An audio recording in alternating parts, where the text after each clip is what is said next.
예상문제집 교재 18페이지입니다. 12번 문제죠. 공인중개사 법령상 용어에 관한 설명으로 틀린 것은 1. 중개업이 성립하기 위해서는 계속적 반복적 영업행위가 있어야 되죠. 우리가 업이라 하면 불특정 다수인을 상대로 계속적 반복적으로 영리를 목적으로 하는 행위일 때 업이 된다. 이렇게 우리가 학습을 해드렸습니다. 2번에 중개보조원이란 공인중개사가 아닌 자로서가 꼭 전제가 돼야 된다 그랬죠. 그런데 이 2번 지문에서는 그게 빠져버렸네요. 개업공인중개사에 소속되어 중개대상물에 대한 현장 안내 및 계약서 작성 등 해놨는데 이 부분도 틀렸네요. 계약서 작성은 중개 업무의 핵심으로서 중개보조원에 해당하는 사람은 할 수가 없는 거죠. 그래서 명백히 틀린 답항이 되겠습니다. 2번에 중개행위는 거래 당사자 간의 매매 등 법률행위가 용이하게 성립할 수 있도록 조력하고 주선하는 사실행위에 해당하는 것이 중개행위죠. 4번에 공인중개사란 이 법에 의해서 공인중개사 자격을 취득한 자를 우리는 공인중개사라고 그러고 그래서 단순 공인중개사, 소속 공인중개사, 공인중개사인 개업 공인중개사가 다 공인중개사입니다.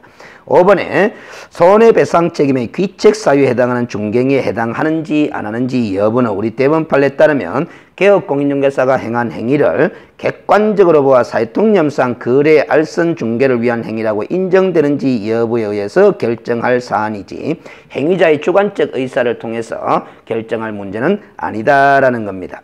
자, 13번 문제로 갑니다. 중개행위의 이론상 유형에 관한 설명으로 틀린 것은 이 이론상 유형에 관한 건 우리가 민사중개, 상사중개, 단독중개, 공동중개, 국제중개, 국내중개, 사중개, 공인중개, 참여중개, 지시중개 다양한 이론적 형태의 중개행위들이 있을 수 있다 그랬는데 우리 공인중개사법상의 중개행위에 어떤 이론상 유형과 관련한 지문들입니다. 시험에 자주 등장하지는 않는데 용어 자체를 우리가 이미 알고 있다는 전제하에서 그 지문을 구사하기 때문에 용어들을 좀 익혀놔야 됩니다. 타인간의 상행위 이외의 법률행위, 상행위 이외의 법률행위가 바로 민사법률행위죠. 민사법률행위를 중개하는 것을 우리는 민사중개라 그렇게 이야기를 합니다.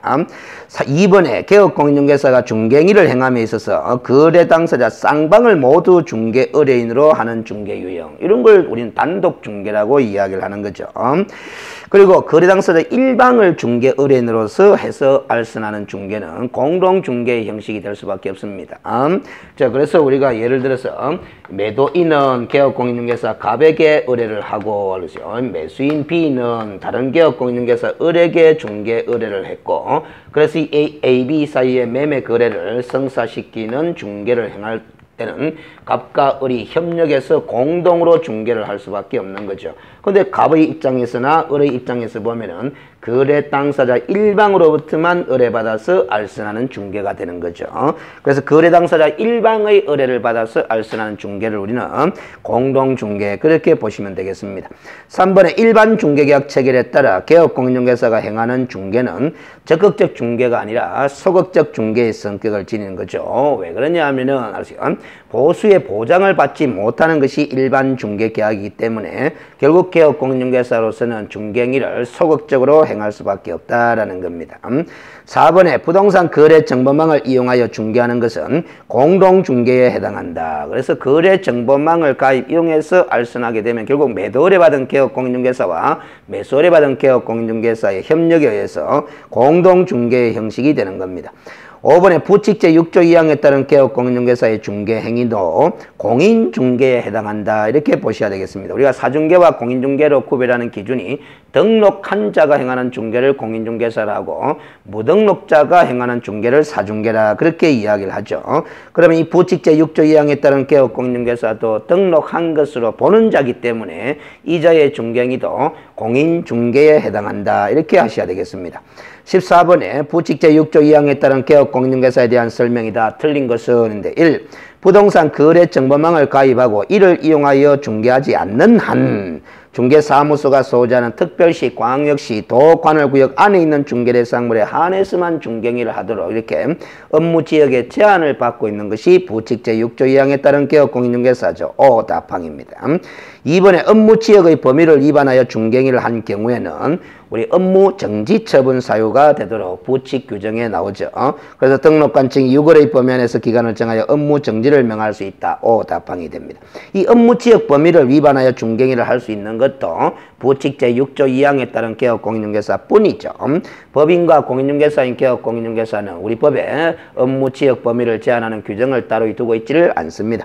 3번에 중개사무소 명칭에 부동산 중개라는 문자를 반드시 사용해야 됩니다. 이 사람은. 왜냐하면은 우리가 공인중개사 사무소라는 문자를 사용 못하게 되죠. 그럼 남는 문자는 부동산 중개라는 문자밖에 없기 때문에 반드시라는 표현이 들어가도 O 답항이 되겠습니다. 4번에 민사집행법에 의한 경매 대상 부동산에 대한 매수신청 또는 입찰 신청의 대리를 할 수는 없도록 제한을 하고 있습니다. 그리고 권리분석 및 취득의 알선도 할 수 없습니다. 그래서 우리가 경매 부동산에 관한 영업의 범위를 요 세 단어를 구분할 필요가 있습니다. 권리분석, 취득의 알선, 매수신청 대리. 그러나 이 부칙 제6조 2항에 따른 개업공인중개사는 그 세 가지 업무 범위 어느 것도 못합니다.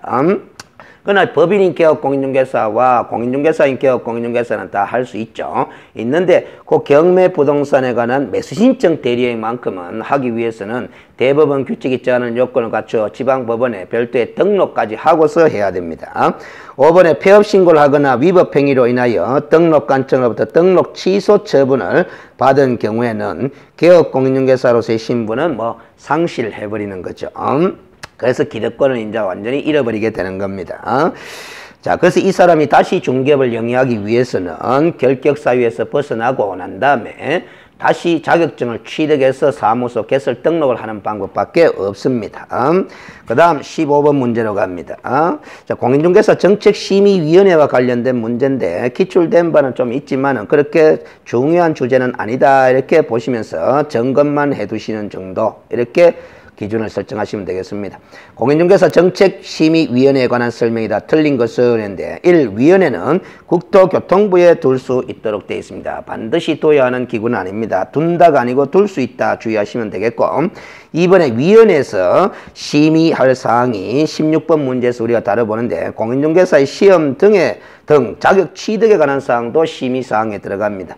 요 심의사항을 위원회가 심의한 경우에는 시험 시행기관의 장인 시도지사는 이에 따라야 한다라는 특별한 규정을 두고 있죠. 전국적인 시험의 균형 유지를 위해서 이러한 규정을 두고 있습니다. 아주 중요하죠.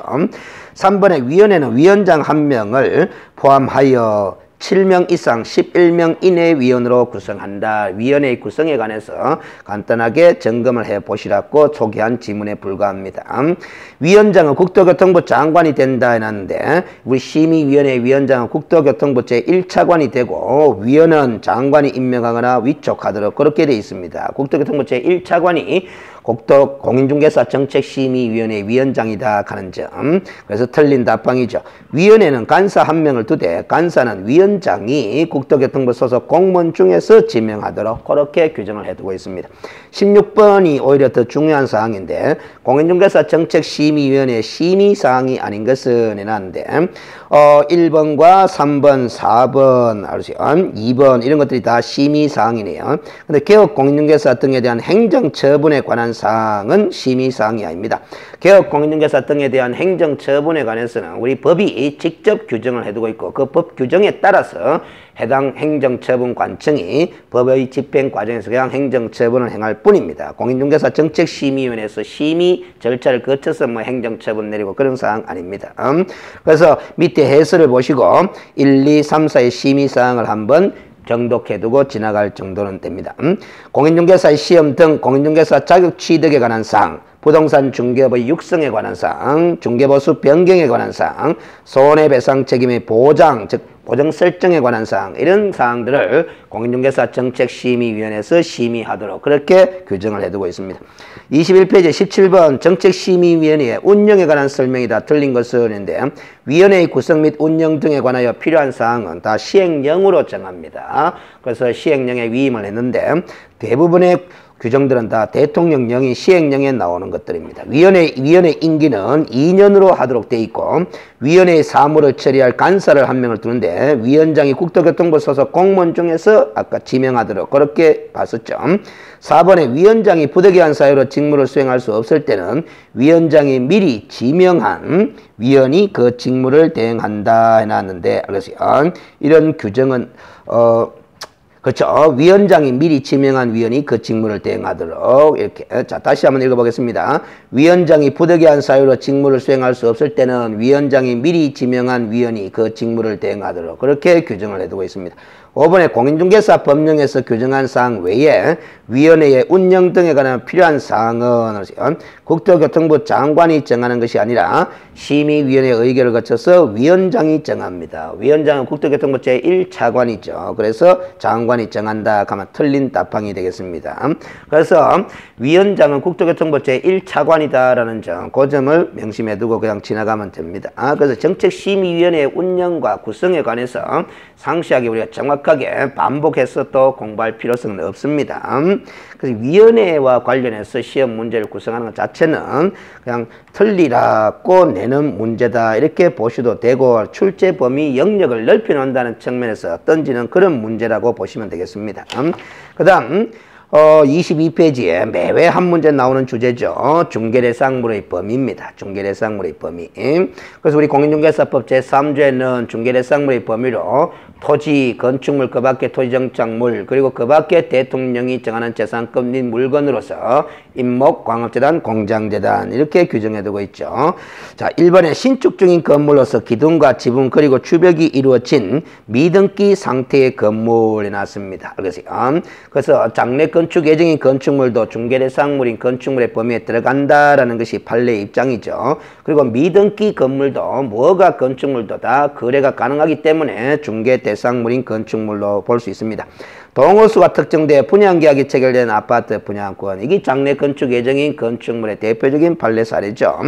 20톤 이상의 선박인데 20톤 이상이든 미만이든 선박은 애시당초 3조 중개대상물의 범위에 속하는 물건이 아닙니다. 따라서 답이 3번이네요. 4번에 도시군 관리계획에 의해서 도로 예정지로 결정된 사유지에 나는데 행위 제한은 받겠지만은 사적 소유로서 거래가 얼마든지 가능하죠. 중개대상물인 토지가 되겠습니다. 가등기가 설정되어 있어도 거래가 가능한 토지죠. 따라서 중개대상물인 토지입니다.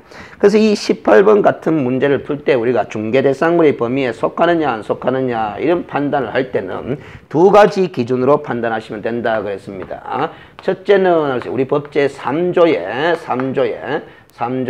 규정된 물건이어야 됩니다. 그리고 두 번째는 사인 간의 사적 거래가 가능해야 된다라는 거죠. 거래가 가능할 것. 이 두 가지 기준이 충족될 수 있는 물건이라면은 중개대상물이 된다. 이렇게 보시면 되겠습니다.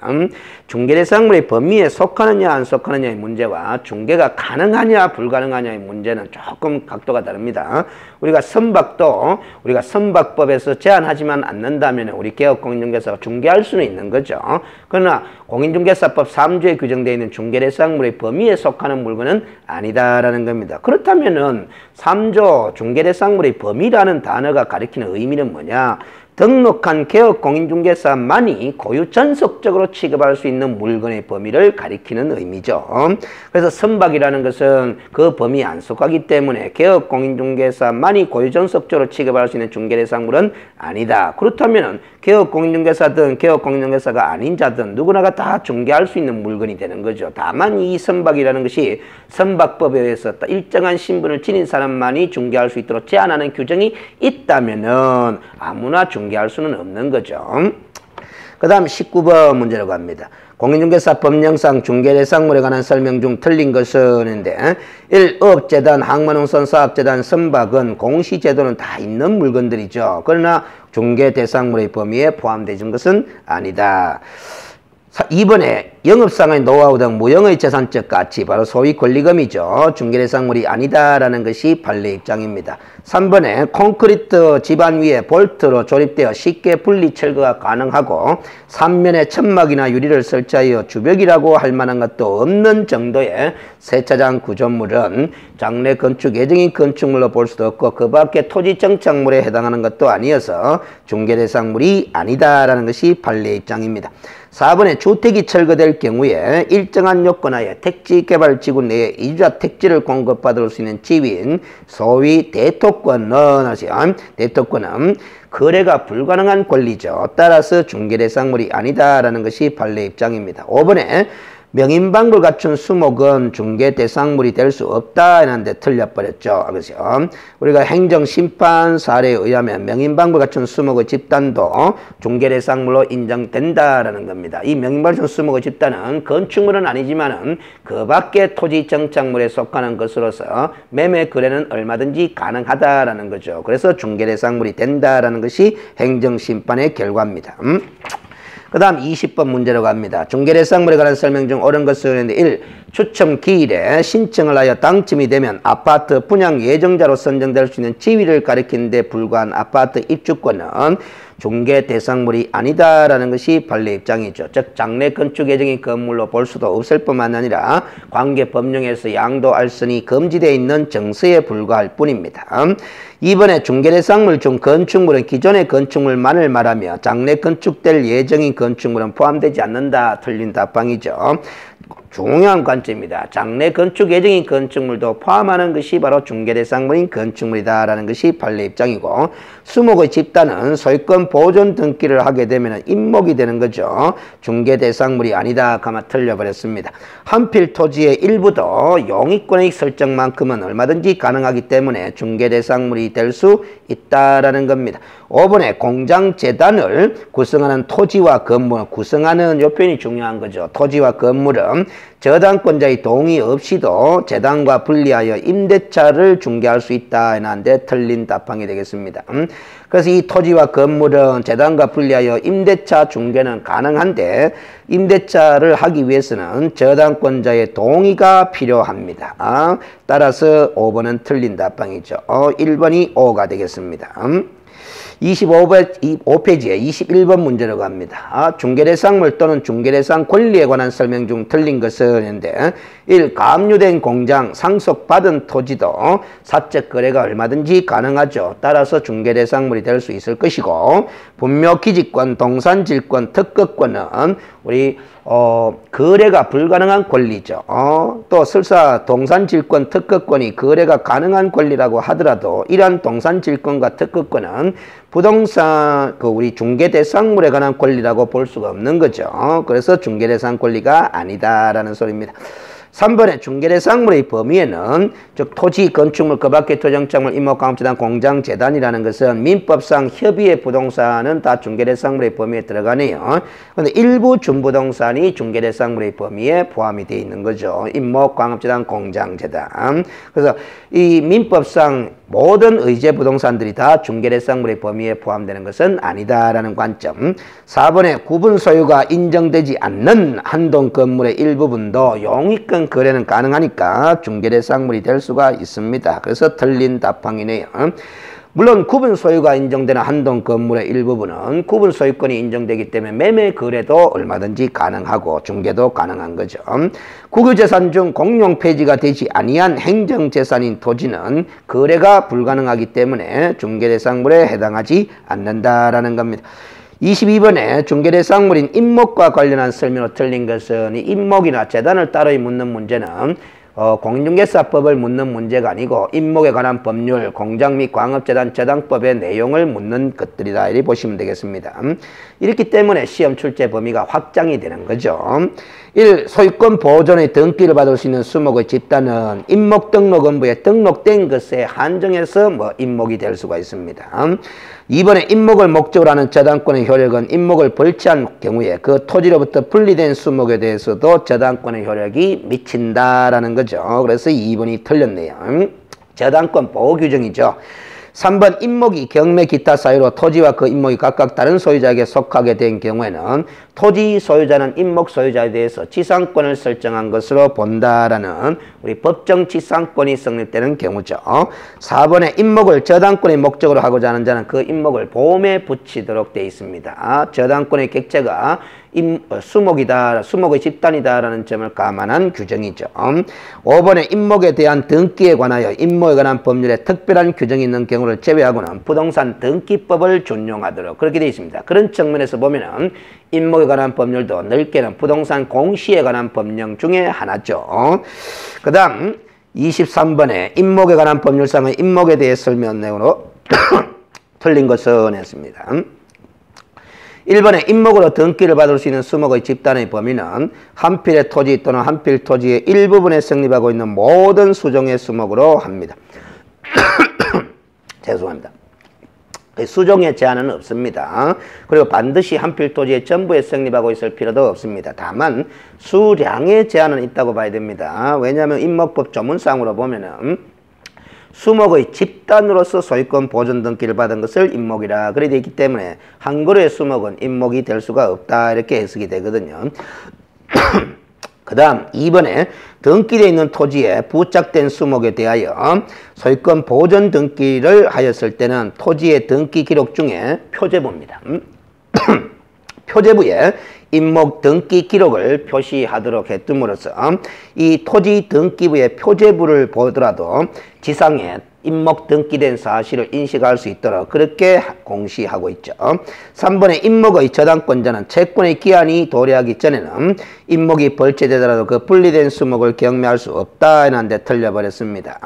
이 저당권자를 보호하기 위한 취지로서 채권의 기한이 도래하기 전에도 임목이 벌채되면은 그 분리된 수목을 경매 신청할 수 있습니다. 다만 매각대금은 채권의 기한이 도래하지 않기 때문에 공탁을 하도록 되어 있습니다. 4번에 토지 소유권 또는 지상권의 처분의 효력은 임목에 영향을 미치지 않는다. 별도의 독립된 물건이기 때문에 그런 거죠.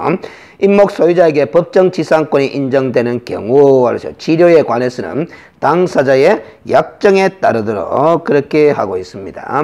그래서 법정 지상권이 인정되는 경우에 지료 부분에 대해서는 당사자 간의 토지 소유자와 지상권자 사이에 약정에 의해서 지료 지급이 이루어지도록 그렇게 하고 되어 있습니다. 그 다음 27페이지에 24번 문제로 갑니다. 공장재단과 광업재단에 대한 설명 내용으로 틀린 것은 있는데 1. 공장재단과 광업재단은 모두 다 소유권과 저당권의 목적이 되는 겁니다. 그래서 이 재단을 설정하는 취지 자체가 저당권 설정하기 위한 목적이죠. 그래서 재단은 소유권과 저당권의 객체만 됩니다. 이번에 공장재단 또는 공장재단의 구성물에 대하여 임대차를 하는 경우에는 저당권자의 동의가 필요하죠. 그 틀려버렸습니다. 이 부분을 통해서 우리가 항상 이 재단에 대해서는 임대차도 가능하다라는 점, 그리고 그 임대차를 중개할 수도 있다라는 점, 근데 임대차를 중개할 때는 저당권자의 동의 여부를 확인해야 된다는 점, 그 점을 인식해 둘 필요가 있습니다. 3번에 재단의 소유권 보존 등기의 효력은 소유권 보존 등기를 한 날로부터 10월 이내에 저당권 설정 등기를 하지 않으면 재단으로서의 소유권 보존 등기의 효력은 상실됩니다. 아주 중요한 조문이죠. 이 조문이 바로 재단 설정하는 목적이다 이렇게 이해하시면 되겠습니다. 그 다음 4번에 공장재단에 관하여 소유권 보존 등기를 하며 그 재단의 구성물의 등기 기록 중에 해당 구에 공장재단에 속한다는 사실을 기록하도록 하고 있습니다. 그래서 예를 들어서 토지의 소유권이 공장재단에 속하게 되면 그 토지 등기부의 갑구란에 이 소유권은 공장재단에 속해 있다라는 사실이 기록이 된다. 그런 취지가 됩니다. 토지의 지상권이 만약에 공장재단에 속하게 되면 그 토지 등기부의 얼굴안에 지당권이 공장재단에 속한다는 사실이 기록된다라는 거죠. 그래서 해당구라는 표현을 쓰는 겁니다. 5번에 광업재단에 관하여 공장재단에 관하여 특별한 규정이 있는 경우를 제외하고는 공장재단에 관한 규정을 주는다. 그래서 우리가 옛날 법은 공장저당법, 광업재단저당법 따로 있었는데 이것이 통합이 됐죠. 그래서 통합되면서 공장 및 광업재단저당법이라는 이름을 갖고 있는데 이렇게 이제 통합이 되면서 공장 및 광업재단저당법은 공장재단에 관한 규정을 위주로 쭉 법 규정을 만들어 놓고 말미에 가서 광업재단에 대해서는 공장재단에 관한 규정을 준용하도록 하는 이렇게 준용의 법리로 법 규정을 만들어 놨습니다. 25번에 중개대상물의 범위에 대한 설명으로 틀린 것을 했는데 1. 건축물 이외에 그 밖의 토지정착물도 우리가 중개대상물의 범위에 속하는 거죠. 가장 대표적인 것으로 학습한 것이 명인방불과 전수목의 집단입니다. 그리고 그 세차장 구조물에 관한 판례는 바로 이 그 밖의 토지정착물에도 속하지 않는 것으로서 중개대상물이 아니다 이렇게 보고 있는 거죠. 2번에 등기 또는 등록 등 공시수단을 갖춘 것만 중개대상물이 될 수 있는 것은 아니죠. 토지나 건축물 그 밖의 토지정착물인 중개대상물은 공시 유무를 불문하고 거래가 가능하다면 중개대상물이 될 수 있는 겁니다. 다만 임목이나 광업재단, 공장재단은 등기함을 전제로 임목이 되고 재단이 되기 때문에 공시수단을 갖춰야만 중개대상물이 되는 거죠. 가설 건축물도 중개대상물이 될 수 있다 그렇죠. 가설 건축물도 우리가 사적 거래가 얼마든지 가능하기 때문에 중개대상물이 될 수 있습니다. 4번에 지적 공부에 등록된 토지가 물에 침식되어 수면 밑으로 잠긴 토지를 우리는 포락지라고 이야기를 하는데 이 포락지는 중개대상물이 될 수 없다라는 거죠. 왜냐하면 국가 소유이기 때문에. 5번에 사유지 맹지는 중개대상물이 될 수 있다라는 거죠. 아무리 맹지라도 사적 거래가 가능한 토지이기 때문에 중개대상물이 될 수 있습니다. 이때 중개할 때는 맹지임을 확인 설명하면 되는 거죠. 건축 허가가 날 수 없음을 설명하면 됩니다. 그 다음 자 28페이지에 2장의 공인중개사 제도입니다. 공인중개사 제도. 이 공인중개사 제도도 좀 이따금씩 한 문제씩 내는데 그렇게 중요한 주제는 아닌데 시험 출제 범위를 확장시킨다는 의미도 있고 또 우리 수험생들이 집중해서 점검하는 주제가 아니기 때문에 틀리라는 의도도 좀 일부 있다 이렇게 보실 수가 있습니다. 그래서 점검만 해두시면 돼요. 이해할 게 없고 그건 전부 다 기억하는 사항입니다. 암기하는 사항입니다. 1번에 공인중개사 자격시험에 대한 설명으로 옳은 것을 모두 고른 것을 하는데 기억 대한민국 국적을 가지고 있지 아니한 개인 외국인이죠. 자격시험에 응시 얼마든지 가능하죠. 니은 시험 시행 기한 장은 시험의 시행에 관한 업무를 공인중개사 협회에도 위탁할 수가 있습니다. 공기업 또는 준정부 기관 협회에다가 위탁할 수 있죠. 디귿 이 시험은 매년 1회 이상 시행하도록 되어 있으나 부득이한 사정이 있는 경우는 정책 시민의 의결을 거쳐서 당연대 시험을 시행하지 아니할 수도 있도록 그렇게 되어 있습니다. 그래서 기억과 디귿이 옳네요. 리얼 봅시다. 시험의 합격자에게 자격증을 교반한 주체는 국토교통부 장관이 아니고 시도지사죠. 그래서 기억과 디귿이 옳은 답항이 되겠습니다.